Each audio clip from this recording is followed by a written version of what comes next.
क्या इम्प्रूवमेंट है बोलिए। जी सर, सुप्रिया सर बोल रहे हैं ना? जी जी बोल रहा हूँ। हेलो जी बोल रहा जी हूँ। जी जी जी सर, इम्प्रूवमेंट सर हो रहा है सर, लेकिन सर वो मेरे को चाहिए ना सर कि उसको जड़ से मिटाना है। अच्छा अच्छा। जी सर, लेकिन इम्प्रूवमेंट सर पहले से मेरे को लग रहा है कि हाँ 60% ठीक है सर। हाँ, मैं कोशिश कर रहा हूँ सर, मैंने अपने तरफ से कोशिश कर रहा हूँ, जैसे जो जो आपने टिप्स दिया था और ऊपर से आपने जो दवाई दिया था टेक्निक्स फॉलो सर। हाँ जी सर, सारा फॉलो कर रहा हूँ, सारा अच्छा इम्प्रूवमेंट हो गया। आप जो मैं आपका बात सुन रहा हूँ, अच्छा इम्प्रूवमेंट आपका अंदर हो गया है, मैं देख रहा हूँ। जी सर, फैमिली वाले भी बोल रहे थे सर कि हाँ वो बेहतर हो रहा है पहले से। बहुत अच्छा इम्प्रूवमेंट हो गया। फर्स्ट टाइम का रिकॉर्ड तो मेरे पास है नहीं, लेकिन फर्स्ट टाइम काफ़ी ज़्यादा स्टैमर कर रहे थे आप, लेकिन अभी तो मैं देख रहा हूँ काफ़ी अच्छा बात कर रहे हैं आप। जी सर जी सर जी सर। ठीक है, ओके ठीक है, मैं आगे का मेडिसिन भेज रहा हूँ। ठीक है सर, मेरे को ना सर इसको सर जड़ से मिटाना है सर, उसका कोई मेरे को एक उपाय बता दीजिए सर। हो जाएगा हो जाएगा हो जाएगा। सर उसका वो कर दीजिए सर, बस आपका बहुत ही टेक्निक्स फॉलो करते रहिएगा। ठीक है, जो मैं आपको टेक्निक्स बताऊं, एक्यूपंक्चर का जो पॉइंट बताऊं वो सब फॉलो करते रहिएगा। जो टाइम टू टाइम मेडिसिन बोल रहा हूँ खाते रहिएगा। लगता है अच्छा इंप्रूवमेंट हो गया, 60-70 क्या उससे ज़्यादा इंप्रूवमेंट हो गया और पूरी तरह सॉल्व हो जाएगा प्रॉब्लम। हाँ तो सर ये मेडिसिन कब तक कंटिन्यू करना होगा सर? 3 महीना तो खा लिया मैंने। 4 महीना हो गया है आपका मेडिसिन खाते हुए, और 3 से 4 महीने का बीच वही 3 महीना मेडिसिन आपका जाके कंप्लीट हो जाएगा, ट्रीटमेंट ठीक है समाप्त हो जाएगा। ओके सर, ओके सर, ठीक है। हाँ नमस्कार दोस्तों, अभी आपने जिस पेशेंट का आवाज़ सुना, इस पेशेंट का अंदर बेसिकली स्टैमरिंग की प्रॉब्लम है, यानी हकलाने की प्रॉब्लम है, तुतलाने की प्रॉब्लम है। और आज से 4 महीना पहले इस पेशेंट का ट्रीटमेंट मेरे पास से शुरू हुआ था। और जिस वक्त ये पेशेंट मेरे पास कंसल्ट के लिए आए थे, उस समय इस पेशेंट का कंडीशन कुछ इस प्रकार का था कि वो अपना नाम तक ठीक से बोल नहीं पा रहा था। वो क्या करता है उसके बारे में अगर मैं पूछ लूँ कि आप अपने बारे में थोड़ा बताइए, तब तो छोड़ दीजिए, उसका हालत ख़राब हो चुका होता। वो अपना नाम तक बोल नहीं पाया था। ये पेशेंट इतना ज़्यादा उसका अंदर हकलाने की प्रॉब्लम थी, तुतलाने की प्रॉब्लम थी।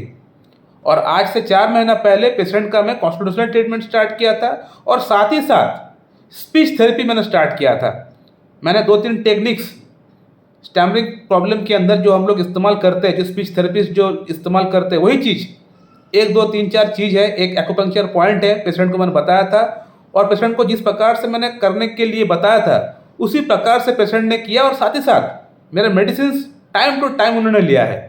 और आज 4 महीना हो चुका है ट्रीटमेंट चलते हुए। आप देख सकते हैं पेशेंट का अंदर कितना अच्छा इंप्रूवमेंट हो चुका है। लग ही नहीं रहा है कि वो पेशेंट जो मुझसे बात किया था आज से 4 महीना पहले, मैं उसी पेशेंट से बात कर रहा हूँ। इनफैक्ट मुझे खुद यकीन नहीं हो रहा है कि इतना अच्छा इंप्रूवमेंट हो गया। स्टैमरिंग का 100% ट्रीटमेंट है। मैंने बहुत सारे पेशेंट का स्टैमरिंग का प्रॉब्लम को ठीक किया हुआ है। हाँ, लेकिन इतना जल्दी इंप्रूवमेंट हो जाएगा, और इतना सीवियर प्रॉब्लम जिस पेशेंट को है उसको इतना जल्दी इंप्रूवमेंट हो जाएगा, ये मैंने कभी नहीं देखा। ये फर्स्ट टाइम मैं देख रहा हूँ कि पेशेंट का अंदर स्टैमरिंग का प्रॉब्लम, जिसको इतना सीवियर प्रॉब्लम था, वो 4 महीने के अंदर इतना अच्छा उसमें रिकवरी आ गया है। ये मैं देख के ताजुब हो चुका हूँ। जिस वक्त ये पेशेंट मुझसे कंसल्ट किए थे, उस समय का आवाज़ में अगर आप लोगों को सुनाया होता तो आप लोगों को यकीन नहीं होता कि यही वो पेशेंट है। मुझे भी यकीन नहीं हुआ था, क्योंकि इंप्रूवमेंट तो होता ही है। मैंने देखा है कि इंप्रूवमेंट इसमें अच्छा हो जाता है, लेकिन इतना जल्दी इतना फास्ट इंप्रूवमेंट नहीं होता है। और वो भी जिस पेशेंट का अंदर स्टैमरिंग का प्रॉब्लम इतना सीवियर लेवल पे था, उस पेशेंट का इतना जल्दी इंप्रूवमेंट होते हुए मैंने आज तक नहीं देखा है।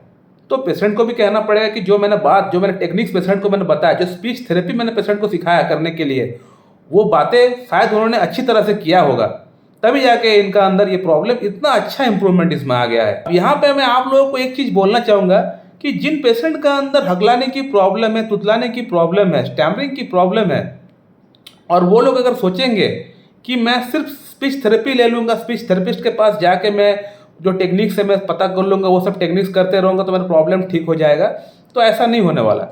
ऐसा उन्हीं लोगों में होगा जिन लोगों का स्टैमरिंग की प्रॉब्लम बहुत ज़्यादा नहीं है, थोड़ी बहुत है, जस्ट शुरुआत हुआ है, उन लोगों का प्रॉब्लम स्पीच थेरेपी से ठीक हो जाएगा। लेकिन जिन पेशेंट का अंदर स्टैमरिंग की प्रॉब्लम बहुत ज़्यादा है, सीवियर लेवल पे है, उन लोगों को स्पीच थेरेपी के साथ साथ मेडिसिन भी खाना पड़ेगा। कौन सा मेडिसिन?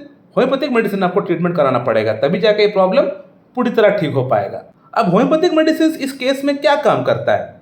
होम्योपैथिक मेडिसिन बेसिकली 3 काम करता है इस तरह के कंडीशन में। नंबर 1 काम जो करता है वो है एंजाइटी लेवल को कम करता है पेशेंट का अंदर, क्योंकि ये जो प्रॉब्लम है बेसिकली एंजाइटी ओरिएंटेड प्रॉब्लम ही है।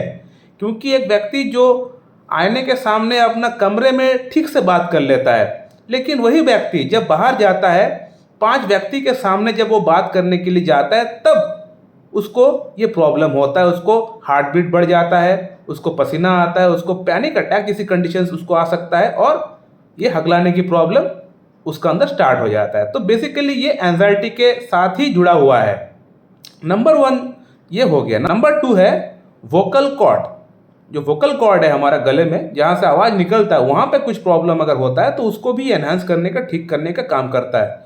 और साथ ही साथ नंबर 3 है हाइपोग्लोसियल नर्व, जो कि बात करने में, बात कराने में जो नर्व, जो cranial nerve, 12th pair of cranial nerve, जो 12th नंबर जो नर्व है वो है हाइपोग्लोसियल, जो बात कराने में हमारा सहायता करता है। अगर वहाँ पे कुछ प्रॉब्लम हुआ रहता है तो उसको भी ठीक करने का काम करता है, क्योंकि कॉन्स्टिट्यूशनल रेमेडी हम लोग देते हैं पेशेंट का अंदर। अब कॉन्स्टिट्यूशनल मेडिसिन का काम ही होता है सर से लेके पैर तक कहीं भी कुछ प्रॉब्लम होता है पेशेंट का अंदर तो उसको ठीक करने का काम करता है। चाहे पेशेंट का अंदर प्रॉब्लम कुछ भी हो, इररिस्पेक्टिव ऑफ एनी प्रॉब्लम, वो प्रॉब्लम कुछ भी हो सकता है। अगर कॉन्स्टिट्यूशनल रेमेडी अगर हम देते हैं पेशेंट को तो वो सर से लेके पैर तक कहीं भी कुछ भी प्रॉब्लम क्यों ना हो जाए पेशेंट को, ये मेडिसिन ठीक करने का काम करता है उसको। तो कॉन्स्टिट्यूशनल मेडिसिन कोई फिक्स मेडिसिन नहीं है कि इस प्रॉब्लम के लिए ये मेडिसिन, उस प्रॉब्लम के लिए वो मेडिसिन, स्टैमरिंग के लिए ये मेडिसिन, ऐसा कोई मेडिसिन नहीं है होम्योपैथी में, कोई फिक्स मेडिसिन नहीं है। मैं इस पेशेंट को दिया था मक्सोल। जरूरी नहीं है कि आपका प्रॉब्लम भी मक्सोल से ही ठीक हो जाएगा। हो सकता है आपका प्रॉब्लम के लिए कलकरिया का दरकार पड़ सकता है, फॉस्फोरस दरकार पड़ सकता है, लैकासिस आपको लग सकता है, मेडोरेनम आपको लग सकता है, थुजा आपको लग सकता है, अर्जेंटम नाइट्रिकम आपको लग सकता है, लाइकोपोडियम आपको लग सकता है, सल्फर लग सकता है। बहुत सारी मेडिसिन है। कौन सा मेडिसिन मैं आपको दे बताइए? बहुत सारी मेडिसिन है। अगर मैं आपको करेंट रेपर्टी दिखाऊं तो कम से कम वहाँ पे स्टैमरिंग के लिए कम से कम 50-60 मेडिसिन होगा। तो कौन सा मेडिसिन आप खाएंगे? तो कोई फिक्स मेडिसिन नहीं होता होम्योपैथी में। कोई भी प्रॉब्लम के लिए होम्योपैथी में कोई भी फिक्स मेडिसिन नहीं होता। जो आपका सिम्टम्स रहेगा, आपका पास्ट हिस्ट्री रहेगा, आपका फैमिली हिस्ट्री क्या है, आपका कॉन्कर्डेंस क्या है, आपका पिकुलर सिम्टम्स क्या है, आपका मोडालिटीज़ क्या है, वो सभी सिम्टम्स को एक साथ एक्यूमुलेट करके हम लोग जो एक मेडिसिन देंगे, वो एक मेडिसिन से ही आपका सारी प्रॉब्लम्स ठीक हो जाएगा। तो इसको हम लोग बोलते हैं कॉन्स्टिट्यूशनल ट्रीटमेंट। इस पेशेंट को दिया गया था मक्सोल। मक्सोल इसलिए दिया गया था क्योंकि पेशेंट का अंदर आत्महत्या करने का एक टेंडेंसी था, जो कि सिफिलिटिक टेंडेंसी है। साथ ही साथ लार गिरता है, जब भी रात को सोता है तकिया भीग जाता है, लार गिरता है। जीभ मैंने देखा तो जीभ इंडेंटेड था, इम्प्रिंटेड था, यानी साइड से जीभ का कटा था, तो वो मक्सोल का जीभ होता है। और साथ में जो जीभ था लार्ज था, फैटी था और सलाइवेटेड था, और स्टूल में, पसीने में दुर्गंध, यूरिन में दुर्गंध बहुत ज़्यादा था, जो कि सिफिलिटिक ग्रुप ऑफ मेडिसिन में देखी जाती है। साथ में जीभ में बहुत बार अल्सर इनको हो चुका है। गुस्सा बहुत ज़्यादा आता है। किसी के साथ झगड़ा होता है तो उसको लगता है कि उसको मैं जान से मार दूं। ये जान से मार दूं वाला फीलिंग कुछ ऐसी वैसी फीलिंग नहीं है। सिफिलिटिक ग्रुप ऑफ मेडिसिन के अंदर ही इस तरह का फीलिंग होता है कि जिस व्यक्ति के साथ मेरा झगड़ा हुआ है उसको तो मैं जान से मार दूंगा। ये फीलिंग्स पाया जाता है सिफिलिटिक ग्रुप ऑफ ड्रग्स के अंदर पाया जाता है, जैसे मक्सोल, ऑरममेड, सिफिलाइनम, लैकासिस, एसिड नाइट्रिक। तो इन मेडिसिन का अंदर जहाँ पे सिफिलिटिक टेंडेंसी देखा गया, जहाँ पे डिस्ट्रक्टिवनेस देखा गया है, वहाँ पे ये सिम्टम्स देखा गया है। सुसाइडल टेंडेंसी, किसी को जान से मारने का, ये सब जो एक्सट्रीम लेवल पे जो बातें होती है, ये सिफिलिटिक ग्रुप ऑफ ड्रग्स के अंदर ही पाया गया है। इसके अलावा अगर माइजम की अगर बात करें तो मक्सोल जो हम लोग दिया है पेशेंट को, यहाँ पे डिस्ट्रक्टिवनेस है।